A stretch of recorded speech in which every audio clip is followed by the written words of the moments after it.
dia memohon kepada Allah, qala rabbirji'un la'alli a'malu sholihan fima taraktu. Coba itu apa itu ayat 99 dan 100 itu Al-Mu'minun ya.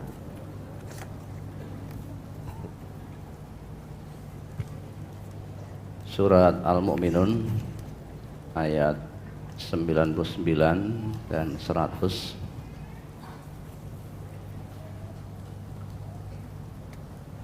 Pada brosur halaman 8. Hatta idza jaa ahadahumul maut qala rabbirji'un la'alli a'malu sholihan fima taraktu kalla innaha kalimatun huwa qailuha wa min waraihim barzakhun ila yaumi yub'atsun. Perhatikan arti dari ayat ini dan meresapkan ke dalam jiwa.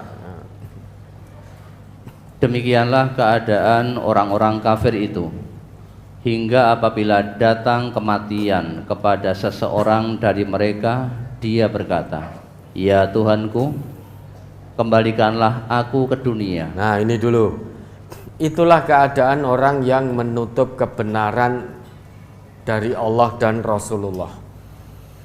Keadaan para pendurhaka, keadaan orang yang larut tertipu oleh kehidupan dunia sehingga tidak tunduk patuh kepada Allah, hidup dengan hawa nafsunya. Maka ketika sedang larut dalam kemewahan kesenangan dunia, tiba-tiba Allah kirimkan malaikat mautnya, diberi perintah oleh Allah untuk mencabut nyawanya. Ketika itu terjadi, dia berputus asa, penyesalan tiada guna.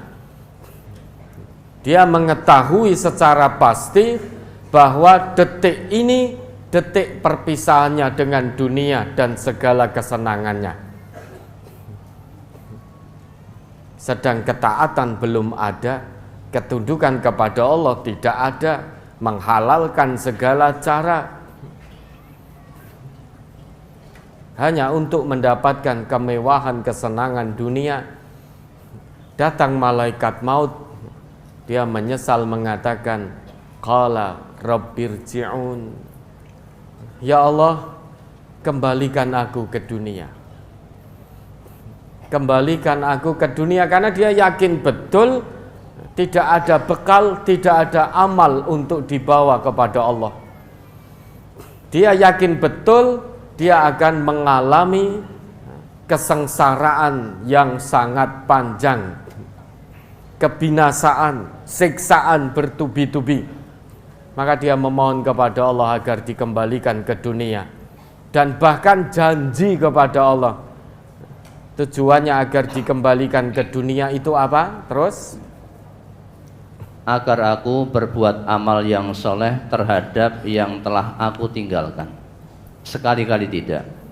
Sesungguhnya itu adalah perkataan yang diucapkannya saja, dan di hadapan mereka ada dinding sampai hari mereka dibangkitkan. Ya toh? La'alli a'malu sholihan fima taraktu. Ya Allah, kembalikan aku ke dunia agar aku bisa beramal soleh, amal soleh yang telah aku tinggalkan. Aku tidak beramal soleh saat aku hidup di dunia, maka sekarang aku mohon, wahai Allah, kembalikan aku ke dunia agar aku bisa beramal soleh. Jawab Allah apa? Tegas sekali, kalla, sekali-kali tidak. Kamu sudah aku beri kesempatan satu kali hidup di dunia, tapi waktu yang sangat singkat di dunia kamu sia-siakan dengan beramal toleh. Padahal kesempatan hidup di dunia yang sangat singkat dan hanya satu kali ini harusnya kamu gunakan untuk beramal soleh. Sekarang kamu mohon agar dikembalikan ke dunia? Kalla, sekali-kali tidak. Andai kata betul dikembalikan ke dunia sekalipun, dia juga tidak akan beramal soleh. Allah Maha mengetahui, innaha kalimatun huwa qailuha. Itu hanya janji palsu, sumpah palsumu, kalimat yang hanya keluar dari mulutmu. Andai kata dikembalikan ke dunia, niscaya juga tidak akan beramal soleh, karena tidak ada iman, hatinya kosong dari keimanan kepada Allah. Maka sekarang rasakan, di hadapanmu ada barzakh, alam barzakh, sampai nanti kamu dibangkitkan pada hari kiamat. Dan di barzakh ini pun para pendurhaka, orang-orang yang tertipu daya oleh dunia, di alam barzakh ini pun mereka sudah mendapatkan siksaan bertubi-tubi. Yang memberi informasi itu adalah Rasulullah. Dalam sabda beliau pernah bersabda, inna ahadakum idza mata, sesungguhnya salah seorang di antara kalian jika mati, uridha alaihi maq'aduhu bil ghadati wal 'ashyi, akan diperlihatkan kepadanya di alam barzakh itu tempatnya kelak, di waktu pagi maupun petang akan terus diperlihatkan tempatnya kelak, apakah di surga atau di neraka. Fa in kana min ahlil jannah fa min ahlil jannah, jika kelak dia ditempatkan oleh Allah di surga, maka di alam barzakh itu pun kenikmatan surgawi sudah bisa dia rasakan. Maka penghuni-penghuni surga ketika di alam barzakh dia memohon kepada Allah, ya Rabb aqimis sa'ah, wahai Allah, segerakan hari kiamat biar aku segera bisa menikmati kenikmatan surgawi. Karena pagi dan petang terus dibukakan pintu-pintu surga, hawa dari surga itu sampai ke tempatnya.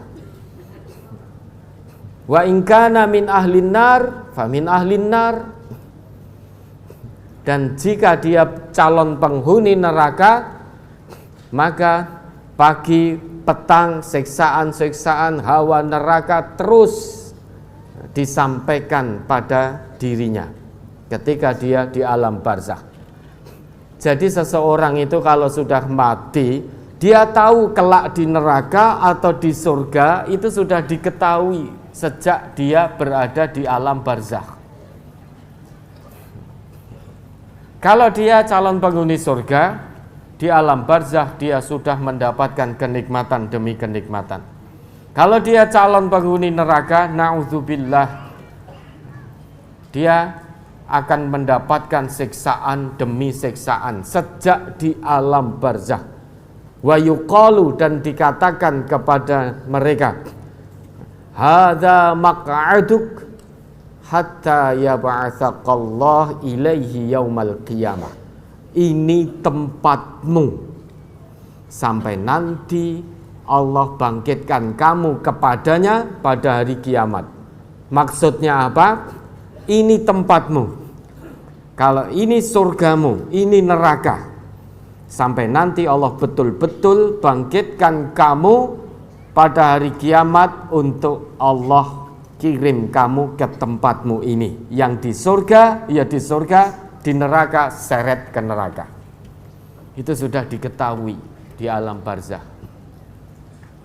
Hidup di dunia hanya sementara, singkat sekali.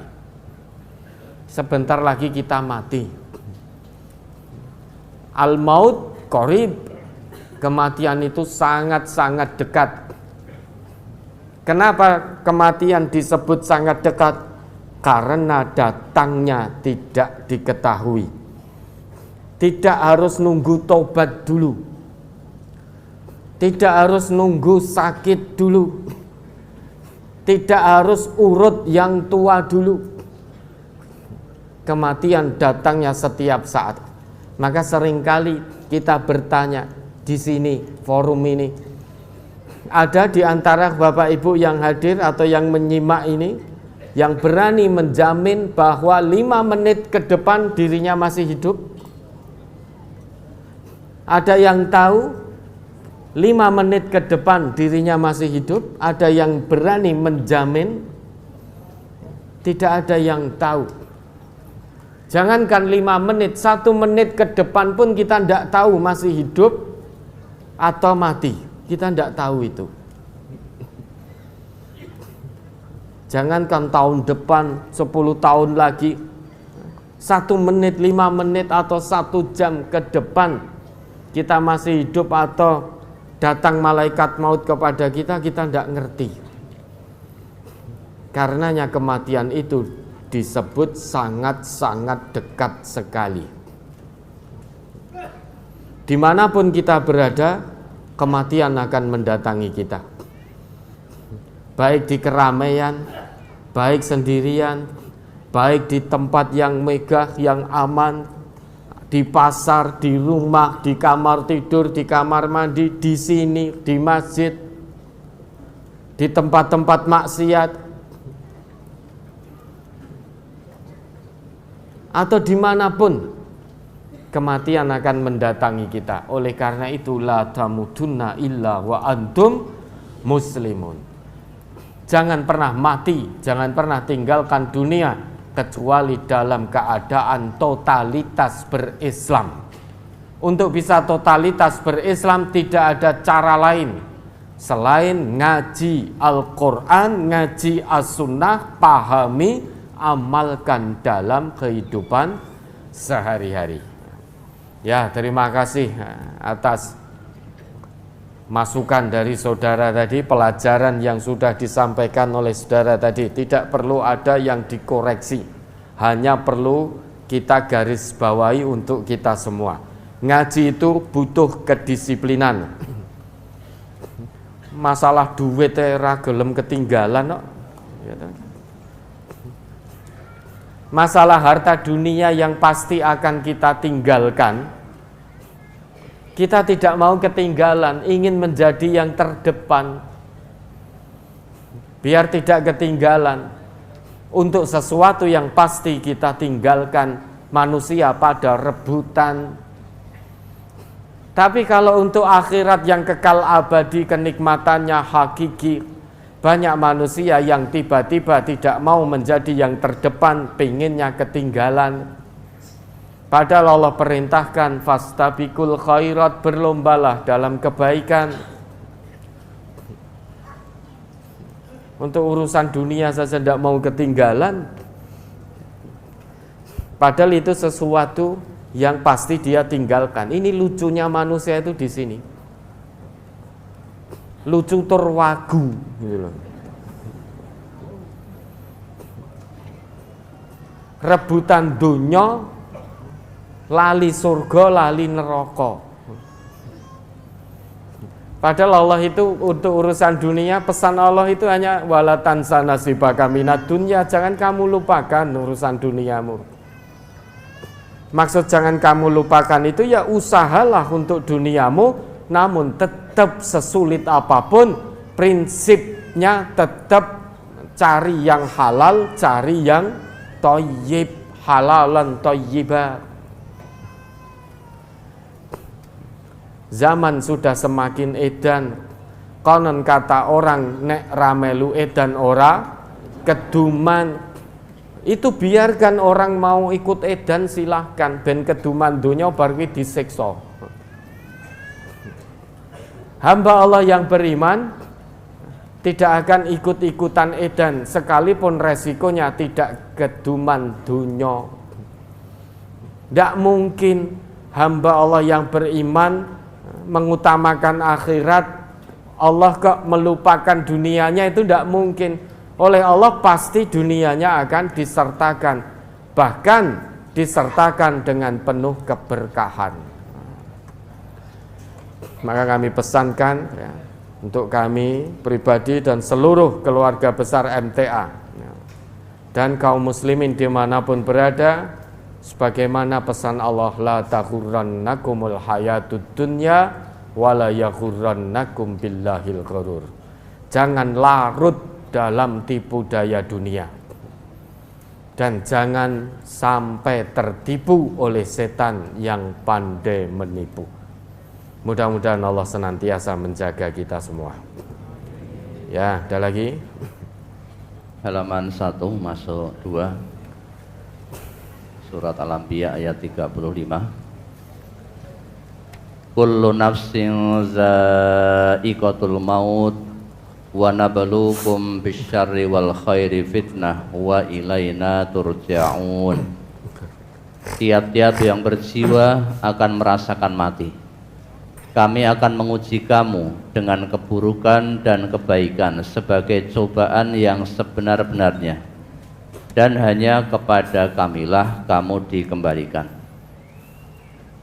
Pertanyaan, dalam menjalani fitnah dunia yang berupa kebaikan dan keburukan yang benar sesuai tauhid kita, mohon kesabaran kepada Allah atau mohon dikuatkan oleh Allah agar hati terasa tenang dalam pembersamaan Rabb-nya.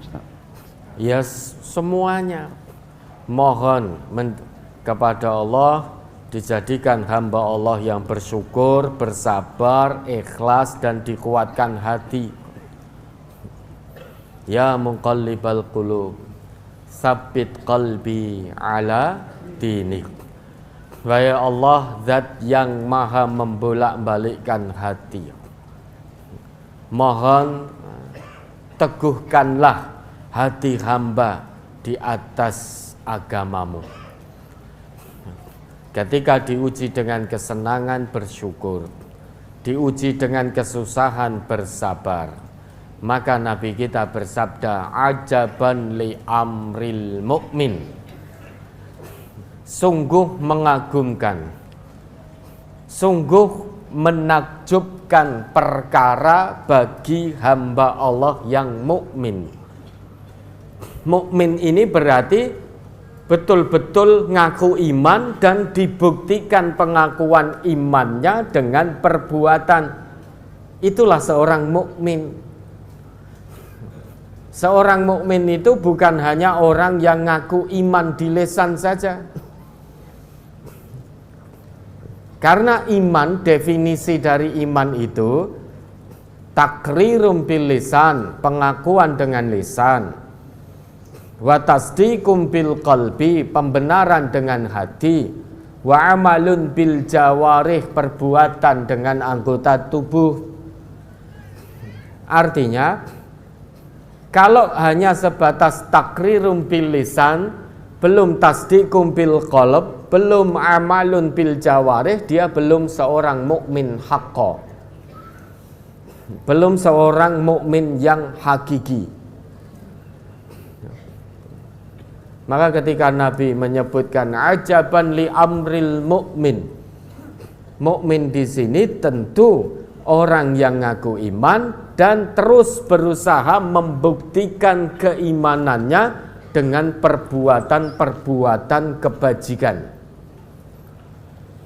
dengan amal soleh. Itulah seorang mukmin. Maka perkaranya sungguh mengagumkan. Inna amrahu kullahu khair. Semua urusan seorang mukmin itu berakhir dengan kebaikan, berdampak kebaikan bagi dirinya. Walaisa dzaka li ahadin illa lil mu'min.